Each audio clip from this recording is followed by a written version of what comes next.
Сайн байцгаана уу? За би яагаад нурууны одоо хаалгаанд ороод одоо хүртэл ирнээсээ салж чадахгүй мөн хоёр таяга хайж чадахгүй явж байгаа юм бэ гэхээр ерөөсө залуу наснда өөрийгөө хайхраагүй өөртөө хайргүй байснаас одоо хайргүй байсны гор юм уу да. 20-д настай байхдаа би 2 удаа осолд орсон байдгийн. Нэг жилийн дотор 6 сард аавынхаа морийг унж аваад морь маань үргээд 4-нд нь чирэгдээд би чирэгдэд тавихад тэгээд азар 100 байсан учраас сандаалын маань олон тасраад би шидэгдэж байсан.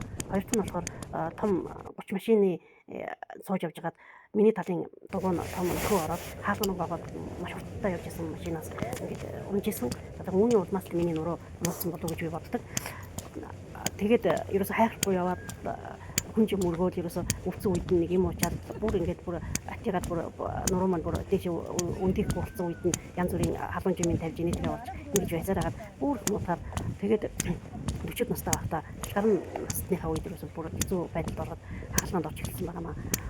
11 онд Имранд орцоод эмчтэр очиход чи ийм нуруутай яаж явж исэн байна, ямар хайхрамж юм бэ, ямар төсвөртэй юм бэ, төсвөртэй ингэж явж исэн байна ийм нуруутай одоо шууд хаалганд ор гэд хаалганы юу мотод эмчилж намайг явуулж исэн. Тэгээд би тэр үед нэр штэ очихгүйгээд 4 жил ажилласан. Тэгээд бүр ажил дээрээсээ хэд удаа эмнэлэг дуудаж нөгөө түргэнд туслан дуудаад эмнэлэг дээр очиод тусал дараа энэ төр хийлгээл ор мөр зүг зүгээр очив. Тэгээд маргааш нь ажилдаа яваад нөгөө чих хүлж маргааш нь гайхаад үгүй өчтөр чинь бүр ямар амар нацистийн дээр явлаа тэгсэн мөртлөө ягаад чи үрээд ирвэ гэдээ гайхдаг байсан. Тэгээд ийм одоо хүчрэн явна гэдэг чинь хүний зам юм шиг байна. Тэгээд өөрөө бүр ингээд дааж туусан байгаа юм л та. Тэгээ энэгээр юу хэлэх гээд байгаа юм бэ гэвэл юу н осол гэдэг юм чи ерөөсөө ингээд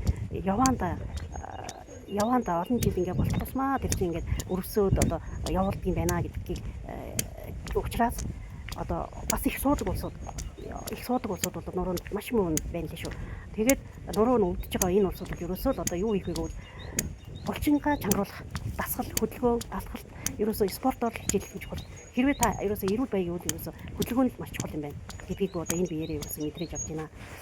Тэгээд гол нь одоо энэ нурууныхаа энэ булчингуудыг чанга байлгах юм бол нурууг чи хамгаалаад нурууны өвчлөлөөс чинь хамгаалж чаддаг юм байна шүү. Тэгээд залуу хөвгшин гэлтгүй ерөөсөө та нуруугаа маш сайн хамгаалж дулаан байлгаж байх хэрэгтэй шүү.